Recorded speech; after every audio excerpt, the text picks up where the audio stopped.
naisampa rin natin yung isa pang inakay or isang baby doon. Isa nating lop visitor, mukhang napaamo na natin. Itong isang baby, hindi pa yun. Bali pa rin. Ayun na, ayun yung ating main ating lotad. Ito, viewing ko lang muna dyan. Tingnan muna dito, bebe. Lalagyan ka kapag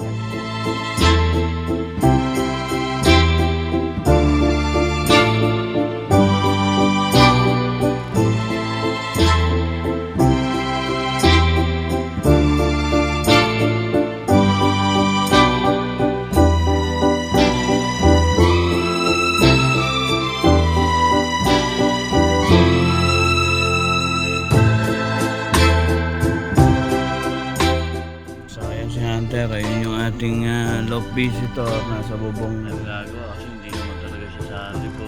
Pag nakabalik sa bahay talaga siya. Nabero ka Antar, wala yung relo ko pero ang time check natin nasa 11:15 na, no? Tapos yung pinto ko lalabas pat yung ating mga alaga yung palab para hindi makain ang ating mga alaga. Ayun, ano ba yan? Papacheck up natin yung alaga natin. Ayan pala sila.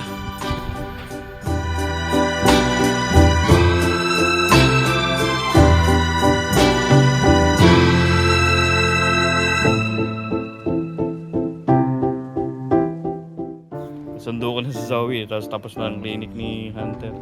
Ito, 5 kilometers away. Papas natin na malayo-layo pa. Pero, ito, nasa sulok. Ayusin nga natin, lagyan natin siya. Iniwan ko na sa sa hospital. Siguro ang hospital from here.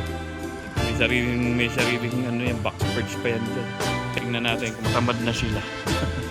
Maaari, huwag nang lamang ng ibang